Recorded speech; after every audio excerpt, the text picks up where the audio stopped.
Thank you very much for that one, Bernard. Indeed, if you're going to go to Oshodi this morning, at least you know what to expect, since he's giving you all the live updates from there and other parts of Lagos. If you're just joining us, welcome back. It's still, of course, the Good Morning Nigeria show. And we did promise earlier on that we're going to be speaking on entrepreneurship this morning. With me in the studio, I have some fantastic guests, and they are entrepreneurs themselves, and they're promoting the gospel of entrepreneurship in Nigeria, particularly as a tool for job creation for unemployment in Nigeria.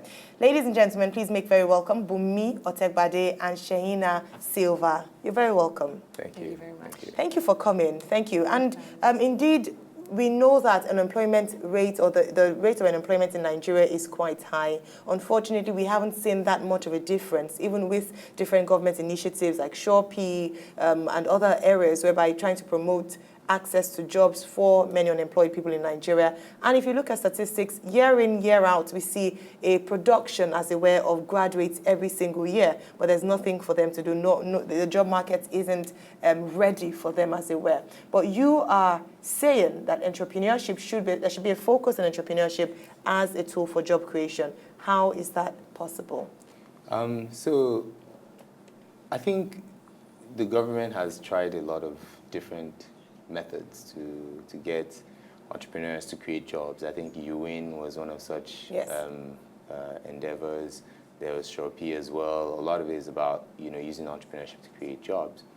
But it really does take a higher level of sort of refinement to get to a place where entrepreneurs understand how to create jobs and to sustain those jobs. I think with my experience with some of these previous programs, what happened was they required employment numbers, and then they didn't quite care if those jobs were for longer than a year or not. They just said, look, as far as you created a job, that's all that matters, and that somebody has been paid for just a short period of time. Honestly, entrepreneurship is a massive tool for job creation. If you think about some of the more entrepreneurial environments in the developed world, you see that a young guy, like Mark Zuckerberg, can create Facebook, 5,000-6,000 jobs, off of just coding. Some of these companies grow so quickly that in their first 3 months, there's only maybe 20 people, and then by the end of the first year, there's 120 people who have a steady job and have good prospects for developing in terms of their career paths. So I think for us at our nonprofit called Generation Enterprise, we believe that entrepreneurship is the right tool for job creation. If you have 10 young people who know how to design businesses and create jobs, and each of them created just 4 jobs, you'd have 40 people who are gainfully employed. And I think that's a big. I think thank you very much for that, for setting that foundation to our discussion this morning. You paint a very wonderful picture, using the story of Mark Zuckerberg creating 5,000 jobs. Now, the truth is, when people think of entrepreneurship in Nigeria, they think small. So small, medium, or micro, very small businesses in Nigeria. Thinking, okay, I have a small shop, employ 2-3 people. But looking at the bigger picture, that you could actually be an employer of labor of up to 4,000 people. How possible is it in Nigeria? Well, I think it's very possible. It starts with the willpower to have that kind of operation going. Okay. If you start with the mindset of just wanting to have your small segment covered, then it's very difficult for you to go further. But if you see yourself as a tool, a vehicle by which people will be coming through you and getting opportunities out of you, and that you would also benefit from it, then you start opening up yourself to being that sort of vehicle.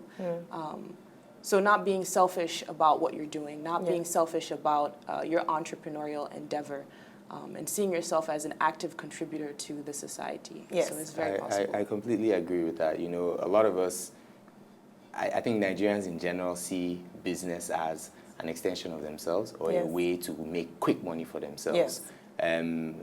More recently, we've had the whole brouhaha about, Linda Ikeji. Oh, I and was this coming to blog, that. That was the and next this- question and this, I was and going this to blog ask. thing that is, she's become a prayer point in many people's Many people's hands. Do you know many that people's after prayers that these days. article broke, a number of people called and were asking, Ayo, is it true? Because I blog, but on a very smaller scale. I'm not buying a house in Banana Island with the money from that Let profit. us know when you do When I that. do, but very soon. And they're like, I hear that. Is it true that blogging really gives this amount of money? And people, I remember when she started making a lot of money from blogging. She's an entrepreneur. I don't know how many, before she even said employing people, again, talks about the selfish thing. And I'm not saying she's selfish, but for a very long time, she did this on her own until her business started suffering. And then she thought, okay, let me employ more people. She was raking in a lot of money, but didn't see it as actually a way to solve Nigeria's problem of unemployment by actually, maybe if I had a writer here come and work for me and pay them something. No, even if it's not a lot of money, but the fact that by your business, people are getting gainfully employed.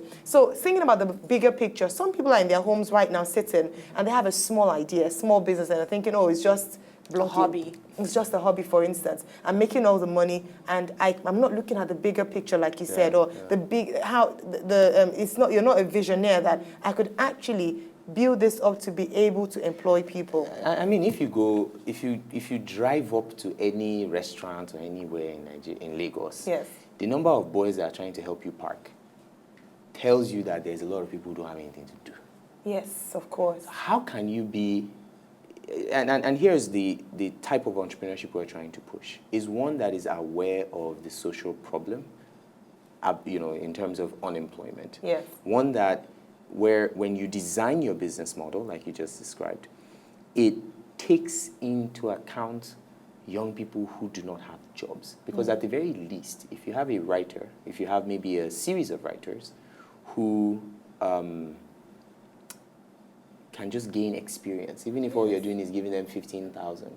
But then when the next thing they do, they'll write, in their resume, I worked at Linda Ikeji for whatever. Nobody asks, how much did you make or whatever. They just say, what is your experience? How did you develop? And so forth. There are other blog writers that we know of who have actually made this into a real thing. Yes. Now they have a weddings category, they have a this category, and they have young people who are manning and running these things. Yes, a number of young people. Now, you mentioned something about providing an enabling environment for people who want to go into business, and I think that's something you do, and there's an initiative for young people who are watching, not even young, I keep saying young people, maybe because my mind is thinking young, but anyone who has a business idea would like to pursue this and hopefully address unemployment in Nigeria. How can they go about it? Absolutely. So the initiative is called Ignite Ideas, in partnership with the Lagos State Government, the Chair Center, Digital Jewels, and AGDC.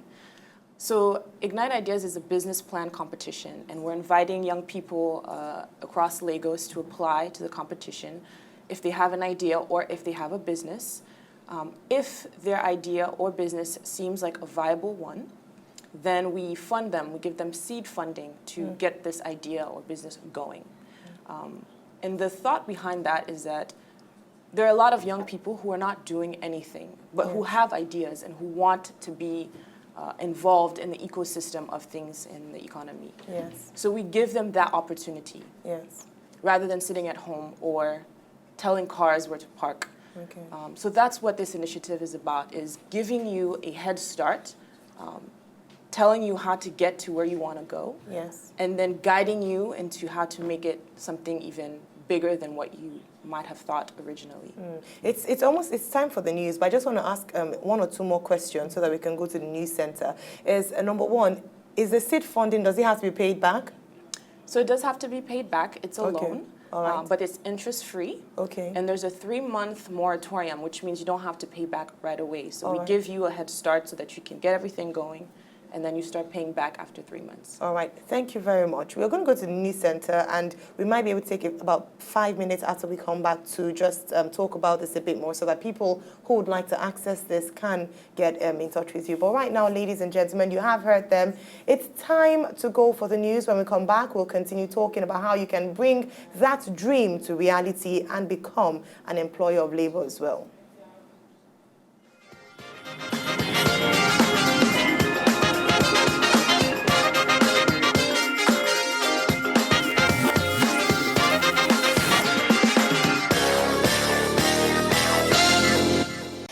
So, did you like what you just saw? I know you did. It's very simple. If you want to see more, just subscribe to our channel right now.